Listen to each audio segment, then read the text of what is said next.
नमस्कार दोस्तों, बिना टाइम वेस्ट किए हुए चलिए शुरुआत करते हैं आज का ये केस स्टडी का डिस्कशन, जहां पे हम लोग डिस्कस करेंगे ज्योग्राफी ऑप्शन पेपर 2 का ये topic. Now geography option paper 2 में अगर सेकंड यूनिट देख लीजिएगा, वो क्या लिखा हुआ है, रिसोर्सेज। और रिसोर्सेज में सबसे पहला ही टॉपिक क्या है, land resources, surface water resource and ground water resource. Now यहां पर जो है ना, वाटर रिसोर्सेज को हम लोग यहां पे फोकस करेंगे, ठीक है, इन जनरल। ऑल राइट, सो चलो डिस्कस करते हैं दैट वाटर रिसोर्सेज के रिलेटेड हम लोग क्यों यहां पर स्ट्रेस डाल रहे हैं।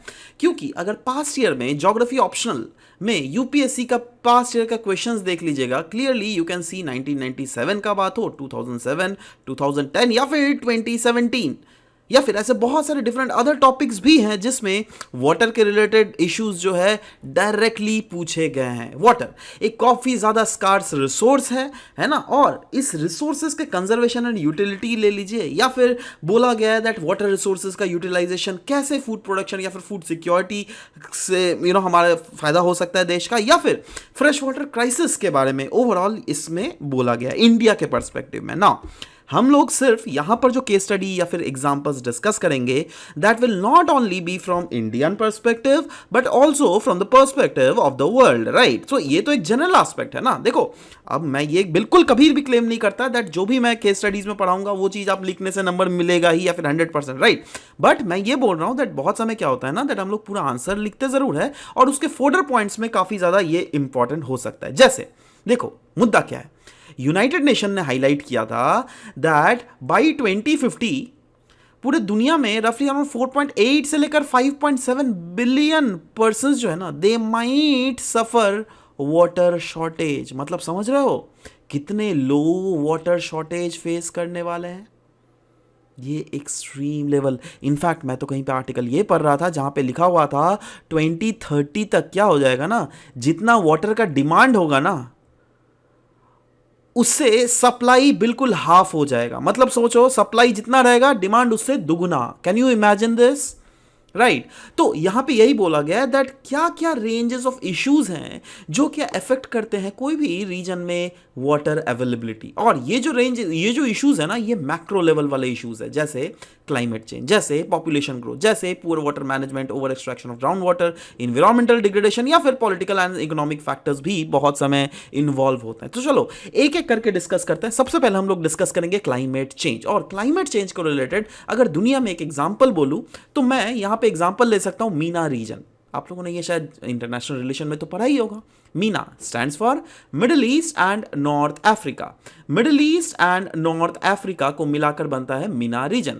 और अभी के समय में क्या देखने को मिल रहा है ना, दुनिया भर में क्लाइमेट चेंज हो रहा है। इसका इंपैक्ट सिर्फ इंडिया में ही नहीं, various countries through out the world हमें देखने को मिल रहा है, जिसमें मीना कंट्रीज के ऊपर अगर देख लीजिएगा, the impact of climate change जो है ना, इन्होंने इंटेंसिफिकेशन कर दिया है वेरियस क्लाइमेटिक डिजास्टर्स का। फॉर एग्जांपल ड्रॉट, जी हाँ, इस रीजन में जो है ना ड्रॉट कंडीशंस प्रिवेल कर रही है, जिसके कारण एग्रीकल्चर ले लीजिए या फिर डोमेस्टिक यूजेजेस ले लीजिए, इनके कारण इसके लिए जो वाटर अवेलेबिलिटी है ये घट रहा है।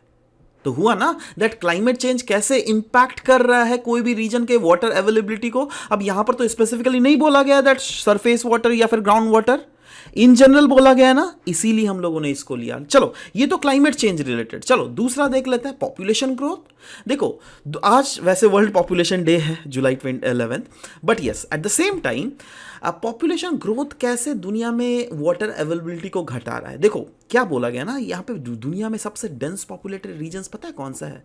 ये सब जहाँ पे बड़े बड़े जो यहाँ पे आपको बने हुए हैं दिख रहे हैं ना, जैसे यहाँ पे एग्जांपल भी है ब्राज़ील का सौ पोलो, ये वाला रीजन, राइट। सो इन रीजन्स में हो क्या रहा है, दुनिया भर के जो डेंसली पॉपुलेटेड रीजन्स है जहाँ जहाँ मैं मार्क किया हूँ, यहाँ पे क्या हो रहा है दैट पॉपुलेशन ग्रोथ जो रैपिड वे में इंक्रीज हो रहा है ना। इसके कारण क्या हो रहा है, ग्रोथ मतलब पॉपुलेशन, नंबर ऑफ पॉपुलेशन बढ़ रहा है, बट उसको सेटिस्फाई करने के लिए क्या उतना ही अमाउंट ऑफ वाटर अवेलेबिलिटी वहां पर हो पा रहा है? नहीं। इसीलिए तो बोला जाएगा ना दैट इसके कारण क्या हो रहा है, स्ट्रेन हो रहा है हमारा लोकल वाटर सप्लाईज में, और इसके कारण रिजल्ट हो रहा है in the shortage during the drought period.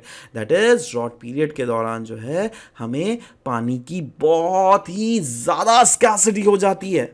Right और ऐसे ही देखो ये तो जस्ट एक केस स्टडी दिया है ना, इसमें पूरा अगर डिटेल्स में अगर आप एक्सेस करना चाहते हो तो yes you can join our geography optional के ऑनलाइन क्लासेस, और इनरोल करने के लिए yes you can contact into this numbers, of course will help you up in joining the course, जहां पर आपको सिर्फ ये ही नहीं बल्कि आपको डिटेल्स में स्टैटिक वाला पार्ट भी एक्सेस होने को मौका मिलेगा, राइट। तो जैसे कि मैंने बोला पॉपुलेशन ग्रोथ हम लोगों ने डिस्कस किया। अब नेक्स्ट टॉपिक क्या है, नेक्स्ट टॉपिक था poor water management. Water management की पुअर के मतलब अच्छा नहीं होने के कारण भी जो है ना कहीं ना कहीं हम लोग को वाटर में स्कार्सिटी देखने को मिल रहा है। जैसे एग्जांपल यहाँ पे लिया गया यमुना रिवर का।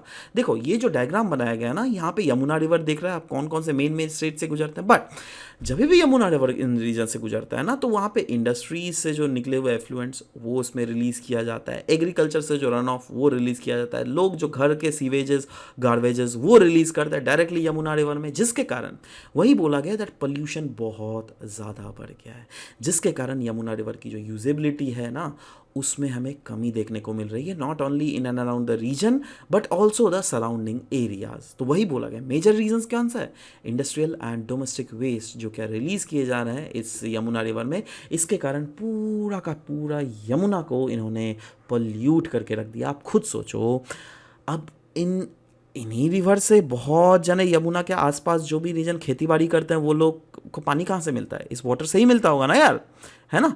अच्छा यही नहीं, आप खुद सोचो ना, उनको पानी क्यों मैं बोलूँ, अगर आप देख लोगे बहुत सारे जानवर जो कि इस रीजन में रहते हैं वो भी इस पानी को ही पीते हैं, तो अल्टीमेटली पॉल्यूट तो हो रहा है ना वहाँ पर, ठीक है। तो अब इनडायरेक्टली इसका जो इम्पैक्ट है इंसान में भी पड़ता है, क्योंकि सोचो पोल्यूटेड रिवर से अगर कोई भी खेती किया जा रहा है, उस खेती में जो है वो पॉइजन घुसा उस क्रॉप में, और वही क्रॉप आप और हम खा रहे हैं, तो हमारे शरीर पे वो पॉइजन धीरे धीरे जा रहा है, पोल्यूशन, राइट। और ये समय के साथ साथ हम लोग एक दिन, 2 दिन, 1 साल, 2 साल, 3 साल ऐसे करके पोल्यूशन धीरे धीरे हम लोग कंज्यूम कर रहे हैं, और इसी के कारण क्या होता है, लॉन्गर रन में हम लोग को डिजीजेस होता है। आप लोगों ने सुना होगा अभी के समय बहुत सबके पेट में पथरी हो जाता है, राइट, पत्थर हो जाता है ना, और ऑपरेशन करना पड़ता है। सो व्हाट इज दैट पत्थर कमिंग फ्रॉम, आप पत्थर खा रहे हो क्या यार कॉमन सेंस लगाओ ना, है ना। तो ये सब पोल्यूटेड चीज ही कंज्यूम करके ये सब चीजें हो रहा है। तो मैं ये बोलना चाह रहा हूं दैट जी हाँ, वाटर का मैनेजमेंट अगर हम लोग प्रॉपरली नहीं करें तो वाटर तो पोल्यूट होगा ही। सिर्फ यही रीजन नहीं है, अगर हम लोग नेक्स्ट रीजन की बात करें, over extraction of ground water. In fact एक केस स्टडी दिया है जहां पे बोला गया मेक्सिको सिटी अगर देख लीजिएगा ना, वहां पे एक्सेसिव ग्राउंड वाटर पंपिंग के कारण क्या हो रहा है, देखो ग्राउंड वाटर अगर पंपिंग करते, ग्राउंड वाटर होता कहाँ, एक्वाफायर्स में, इसको अगर पंप करके निकाल दे रहे हो तो इसका लेवल घट जा रहा है, पहले इसका लेवल ऊपर था अभी इसका लेवल नीचे आ गया ना, है ना। तो ये बीच वाला जो लैंड है ना बहुत समय नीचे धंस जाता है, इसीलिए बोला गया इसके कारण हमें लैंड सबसिस्टेंस देखने को मिल रहा है, और लैंड सबसिस्टेंस के कारण बहुत समय जो ये इंफ्रास्ट्रक्चर्स है ना, जैसे पाइप्स वाइप्स ये सब भीतर में टूट फूट जाते हैं, जिसके कारण सिटी में जो है वाटर सप्लाई की कमी हमें देखने को मिलती है। तो वही बोला गया over extraction of ground water is also one of the major reason behind this. Not so this is not only happening in Mexico City, rather कुछ दिन पहले आप लोगों ने देखा था एक चाइना का भी वीडियो काफ़ी ज़्यादा वायरल हुआ था, अदर वहाँ पे एक बीच से मेन सड़क नीचे अचानक से धंस गया, और ये सब चीज़ें जो है अलग अलग जोन में हम लोग को देखने को मिल रहा है। जैसे आप जोशीमठ देख लीजिएगा, जोशीमठ में भी लैंड सबसाइड कर रहा है। Again we can not confirm that this is the major reason of Joshimath land subsistence, because there are an number of reason जो कि हम लोगों ने डिस्कस भी किया था अगर आप पास्ट के वीडियोज़ देख लीजिएगा तो। बट यस ओवरऑल क्या हो रहा है ना, दैट वाटर का सप्लाई तो स्कार्स हो रहा है ना, तो yes these are few of the reasons. यही नहीं, लास्ट अगर और भी रीजंस देख लीजिएगा, जैसे इन्वायरमेंटल डिग्रेडेशन। एग्जाम्पल लिखा गया है दैट अमेजॉन रेन फॉरेस्ट में क्या हो रहा है ना, फॉरेस्ट को काटा जा रहा है, जिसके कारण वाटर साइकिल डिसरप्ट हो रहा है। क्योंकि वाटर साइकिल में हम लोगों ने क्या देखा है दैट अल्टीमेटली वेपराइजेशन होता है, वहाँ से कंडेंसेशन होकर बादल बनता है, फिर से बरसते हैं और फिर से वेपराइजेशन, यही चलता रहता है। बट वेपराइजेशन जो होता है ना, तो एक तो होता है इवापोरेशन और एक होता है ट्रांसपीरेशन, जो क्या पेड़ पौधा भी करता है। अब अगर पेड़ पौधा को ही काट दोगे आप, ट्रांसपीरेशन करेगा तो करेगा कौन, इससे जो है कम वाटर वेपर आसमान में जाएगी, इससे जो है कम रेनफॉल होगा, इससे जो है इनडायरेक्टली हमारा वाटर साइकिल डिसरप्ट होगा, है ना। और वाटर साइकिल डिसरप्ट होगा तो वाटर अवेलेबिलिटी पे भी तो इम्पैक्ट पड़ेगा ना भाई, है ना। तो yes these are few of the reason. Next reason is political and economic factor, this last but not the least reason. क्योंकि अगर देख लोगे, जैसे एग्जांपल लिया गया टिग्रिस और यूफ्रेट्स रिवर, ये कहाँ से गुजरता है, देखो टर्की से छूके हुए गुजरता है, सीरिया से, इराक से, उसके बाद अल्टीमेटली पर्शियन गल्फ में गिर जाता है। बट वही बोला गया दैट ये टिग्रिस और यूफ्रेट्स का जो बेसिन है इराक, सीरिया और टर्की के द्वारा मतलब शेयर किया जाता है। और अभी क्या जा रहा है ना दैट अभी यहाँ पर डैम कंस्ट्रक्शन किया जा रहा है और water diversion projects carry forward किए जा रहा है। अब अगर सोचो सीरिया अगर वो करे, क्या इराक को खुशी होगी? या फिर टर्की अगर इस टाइप का कुछ करे तो या क्या सीरिया और इराक को खुशी होगी? नहीं, बिल्कुल नहीं, राइट है ना। तो इसीलिए ये कुछ कुछ ऐसे जियोपॉलिटिकल टेंशंस चल रहे हैं जिसके कारण जो है वाटर की अवेलेबिलिटी प्रॉपर वे में इन सब देशों में हम लोग को होते हुए बहुत कम दिखती है। समझ रहे हो बात? तो these are the major reasons, these are few of the case studies, few of the examples which you can put in your present day paper जो कि मेंस में होने वाला है। तो मैं ये रिक्वेस्ट जरूर है दैट आपके वैसे फ्रेंड्स जो कि मेंस दे रहे हैं, please do share this video with them as well, right. Of course will come up with this kind of other videos as well. तो अभी अगर देखो फिर से अगर पास्ट ईयर के क्वेश्चंस देख लोगे, can you solve each and every question? देखो, water is a scarce resource in plenty, comment and discuss the importance and balance habitat development. Now इस पॉइंट को सेटिस्फाई करने के लिए can you write these things जो अभी हम लोगों ने एग्जाम्पल्स डिस्कस किए? Discuss the need of conservation and utility of groundwater water resources in India in general. Access of to how surface water utilization affect food production and food security in the country. Undoubtedly, जहाँ surface water अगर pollute होगा तो अभी हम लोगों ने बोला ना वो bio accumulation वाला है ना, तो यही चीज़ है। Similarly, discuss the fresh water crisis in India and prepare a blueprint for its sustainable management. देखो ये in context of India दिया गया है, राइट?